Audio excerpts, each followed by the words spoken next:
جتنی حدیث ہے نا ان کے اندر بھی فضیلت آ رہی ہے، اور جو عبادت ہے وہ اس کے اندر کوئی خاص عبادت نہیں ہے۔ ہاں البتہ ایک چیز ہے کہ وہ روزہ جتنے بھی اسلامی جو بڑے دن ہیں اس کے اندر جو روزہ جو ہے وہ بڑی اہمیت کا حامل ہے،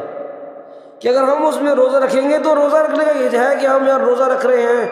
اور ثواب کی نیت سے ہم روزہ رکھ رہے ہیں، تو بھائی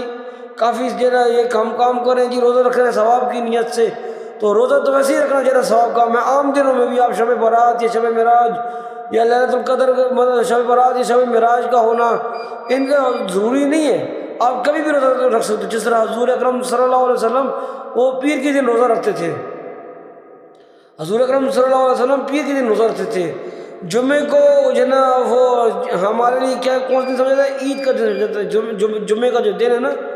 اس کو بھی جو ہے نا عید کا ایک حصہ قرار دیا گیا۔ اب جمعے کے دن روزہ رکھنا جو ہے وہ ممنوع ہے۔ اب روزہ کتنی بہتر عبادت ہے، روزے سے افضل کوئی عبادت ہے نہیں ہے، لیکن جمعے میں روزہ رکھنے کی اجازت تو نہیں ہے۔ جو عیدین ہیں ہماری، چھوٹی عید اور بڑی عید، ان میں کئی بار بھی روزہ رکھنے کی عیدوں کے اندر جو ہے نا اجازت نہیں ہے۔ اب ہم کہیں کہ جی روزہ ہے، اتنا ثواب کام ہے تو ہم کیوں نہ رکھیں جی عید میں؟ ہمارے نبی نے تو روزے کو پسند کیا، تو اگر ہم اپنے نبی کی محبت میں رمضان میں کیا عید میں اگر ہم روزہ رکھ لیتے ہیں تو کیا ہے، روزے سے تو یہ فائدے بھی ہیں، روزے سے وہ فائدے بھی ہیں، وہ فائدے بھی ہیں، لیکن میرے بھائی روزہ جو ہے نا وہ عید کے دن کی عبادت نہیں ہے۔ ہر چیز کا ہر جگہ کا ایک وقت ایک ٹائم ہوتا ہے، اور بعض چیزوں کا کوئی ٹائم نہیں ہے۔ مطلب وہ کام دیکھنے میں تو واقعی میں جو نا قابل احترام کام ہوتا ہے، جیسا روزہ رکھنا ایک بہت بہتر کام ہے، جس طرح سے کیا نام ہے تسبیحات اور ذکر وغیرہ کرنا ایک بہت بڑا کام ہے، لیکن جو ہے اس کی جگہ موقع کوئی ہے نہیں ہے۔ اب جتنی بھی جو عبادات جو جتنی بھی اسلامی دن ہیں اس کے اندر کہیں پر بھی اجتماعی جو ہے نا عبادات نہیں ہے، انفرادی عبادات ہے۔ آپ انفرادی طور پہ ذکر کرو، انفرادی طور پہ تسبیحات کرو، ٹھیک ہے، ویسے ہی کسی کو یہ سمجھ کے نہیں کہ شاید برات ہے، ویسے ہی کسی کوئی چیز آپ تقسیم کر دو تو یہ بہت بڑے ثواب کا کام ہے۔ انفرادی عبادات ہیں، روزہ ہے، روزہ آپ رکھ سکتے ہیں، تو یہ چیزیں کریں تاکہ جو ہے کیا یہ اعمال جو ہے نا یہ وہ اعمال ہے جو کرنے والے اعمال ہیں۔ باقی جو ہے وہ بہت سارے اب ایسے اعمال ہیں کہ جو ہے نا قوالیاں شروع ہو جائیں گی اور محفلیں شروع ہو جائیں گی، یہ چیزیں جو ہے نا یہ غیر مناسب اور غیر شرعی ہیں، تو اس چیزوں سے اجتناب رکھیں، ان چیزوں سے اجتناب رکھتے ہوئے کہ جو چیزیں جن کا کرنے کا اللہ کا اور ہمارے نبی کو حکم ہے صرف وہ اعمال کریں، تو انشاءاللہ اس میں ہمیں فائدہ ہوگا۔ اس سے ہٹ کے جائیں گے تو وہ بدعات میں آ جائیں گے، اور یہ نہ ہو کہ ہم کوئی کام اگر نیکی اور عبادت سمجھ کے کر رہے ہیں، وہ قیامت والے دن انہی کاموں کی وجہ سے اگر ہم پکڑے جائیں تو ہم سوچیں گے یار ہم نے تو یہ کام عبادت سمجھ کے کیا تھا اور یہ نیکی ہماری ضائع ہو گئی۔ جس طرح سے ایک حدیث کے اندر آتا بھی ہے کہ جو ہے نا قیامت والے دن جو ہے جب جو ہے وہ نیک اعمال کرنے جیسا وہ ہے ویسے دکھلاوے کی نیت کے مطابق، وہ دکھلاوے کے اوپر نیکی کی جو ہے نا وہ دکھلاوے کے نیکی کرنے کے متعلق جو ہے نا وہ ہے،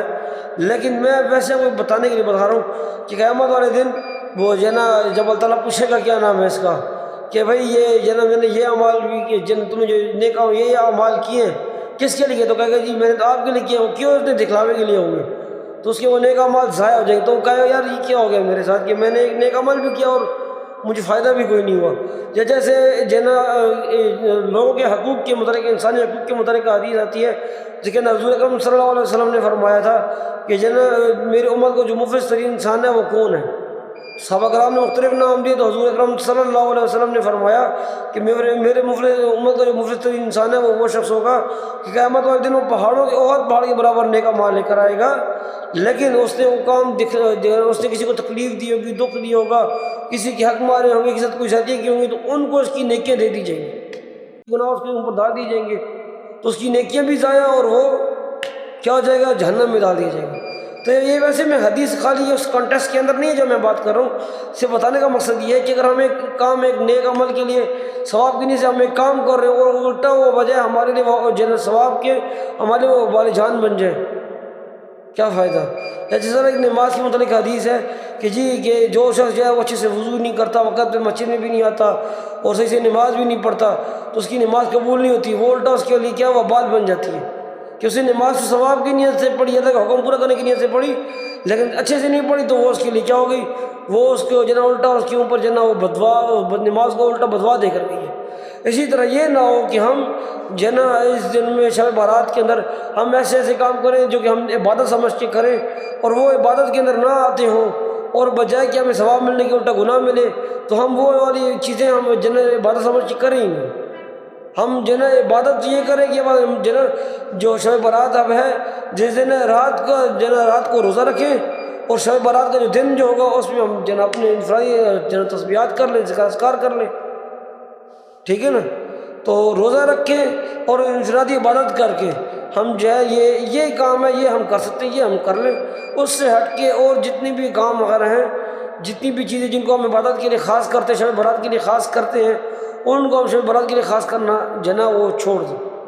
تاکہ یہ نہ ہو کہ ہم بجائے کہ جو ہمیں کام نیکی کی نیت سے کر رہے ہیں، محنت کر رہے ہیں، دقت اٹھا رہے ہیں، اور وہ بجائے نیکی کے الٹا ہمارے لیے عذاب بن جائے، الٹا ہمیں اس پہ سزا ہو جائے،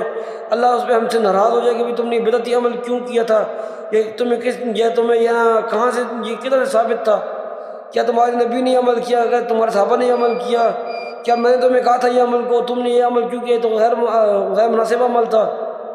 تو بجائے کہ ایسا کام کرنے کے لیے ایسا کام اگر ہم کریں کہ جو کہ بجائے ہمیں اسے نیکی ملنے کی ہمارے پکڑ کا باعث بنے، تو ہم وہ کام کرنا ہی چھوڑ دیں، وہ کام ہم اس کام سے اجتناب کر لیں۔ تو یہ رات بہت بڑی فضیلت والی رات ہے، اس کے اندر ہم جو ہے انفرادی اعمال کریں اور جو ہے نا روزہ رکھیں،